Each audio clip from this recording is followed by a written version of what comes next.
This is the directions on making a slab mug.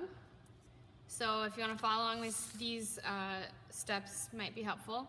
First step is wedging the clay into a ball and using a rolling pin to roll it out into a large 1/4 inch thick slab. So first I'm going to wedge my clay.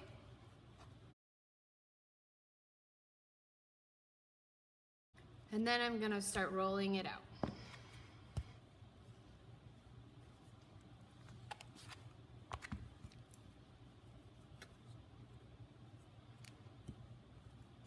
And I like to flip it over often so it's staying nice and even. And I know I want mine to be long because I've made them before, and I know I want a nice long slab.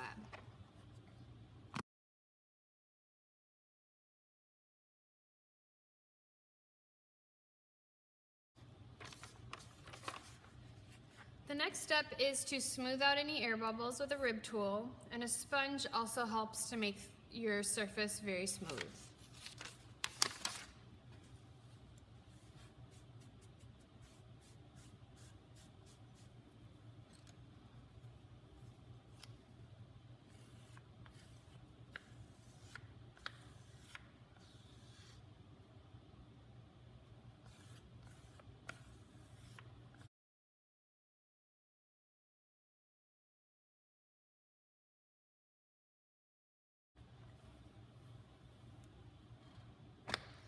I flip it over and I also do the other side.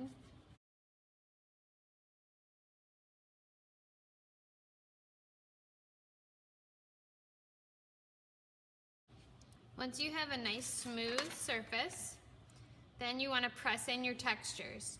And it's a good idea to experiment with different items to find something cool, maybe something new. So you can press in items from nature. If you want to do leaves, just make sure the veins are vein side down. Lace and different fabrics can look interesting. This is from holding a rug in place. Kind of makes a cool checker pattern. And fruit netting can make kind of like a scaly texture or a diamond pattern. You know, different fruit wrap. And then I like to roll in my textures so that they imprint really well.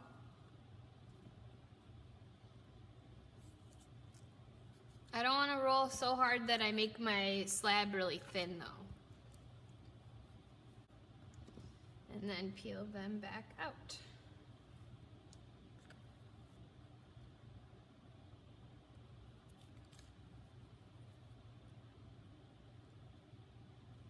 The next step is to cut out a rectangular shape for your mug. You can use a needle tool or a fettling knife, whatever's working better for you. I also have some templates if you want help with getting a kind of a standard mug shape.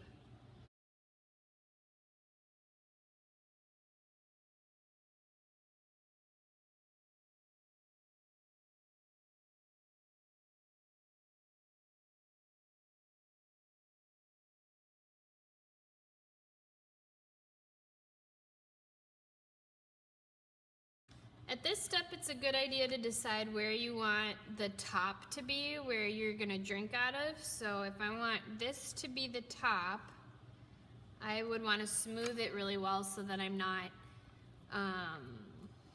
drinking out of a sharp top. So I kind of smooth the part I'm gonna drink out of with a sponge and a rib tool.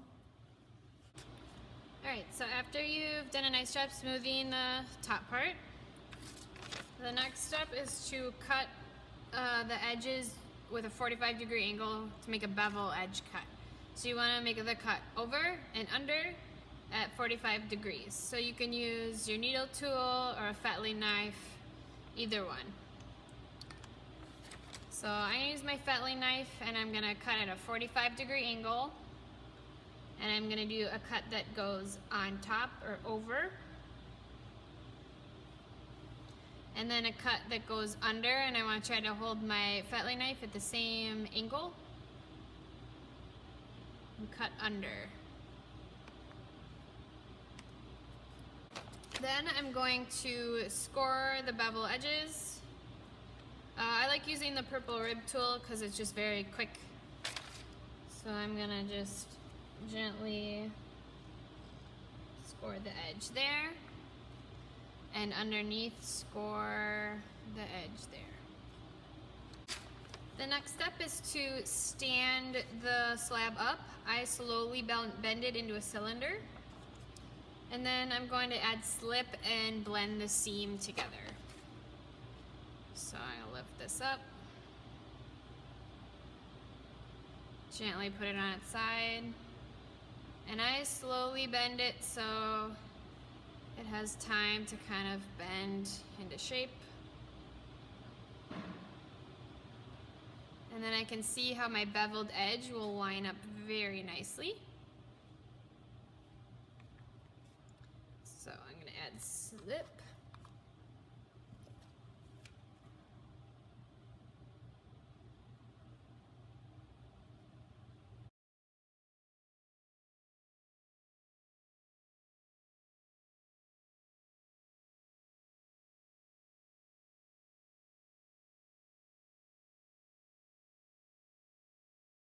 For the inside, you want to make sure you blend the seams so that you don't get food or little food particles or drink particles stuck in there. I like to use the Fetley knife handle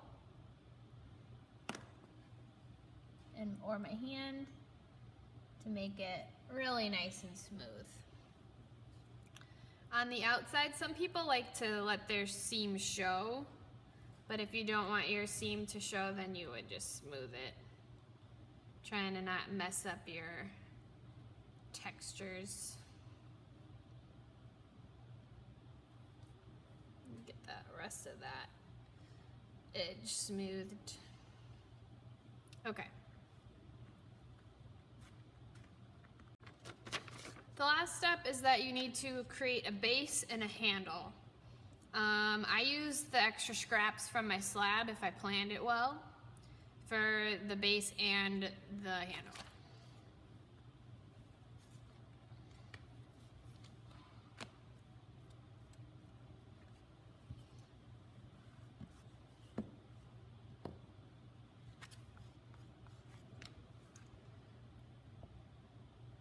I measure it just by putting my mug on there and then cutting around.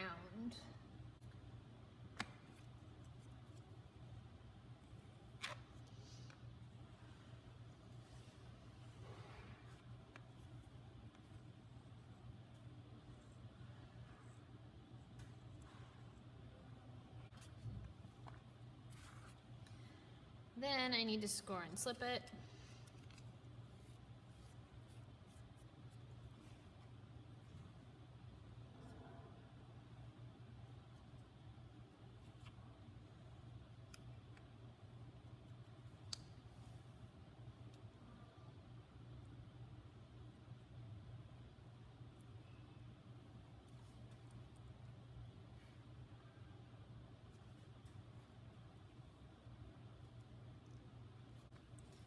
And I kind of want to blend it together.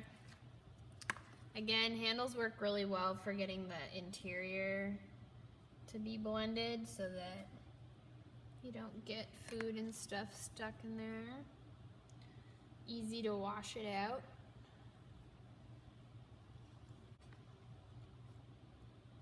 And gently flip it over and do some more smoothing. This is a great time to put your name on it.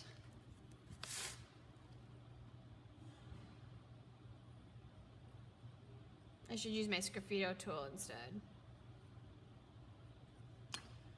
Finish smoothing.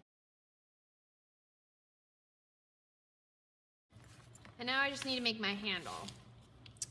So I've got some nice scraps here if I want a textured handle.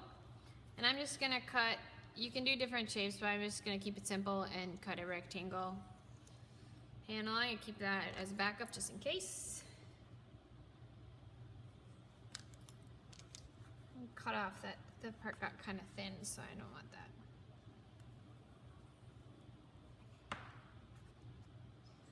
like to flip over my handle to smooth the inside with a sponge. Also helps get rid of any cracks. Flip it back over. I'm going to smooth the edge so my hand won't have any sharp parts while I'm holding onto my mug.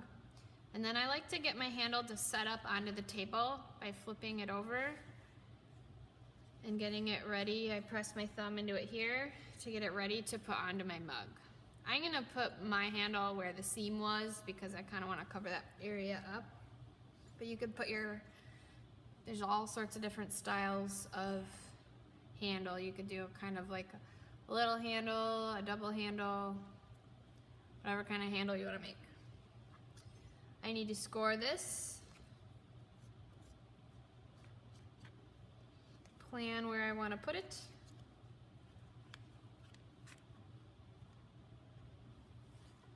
Add slip.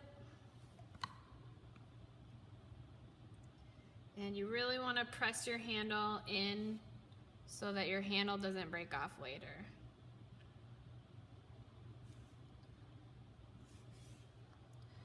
Also make sure that you're leaving plenty of room for a hand here.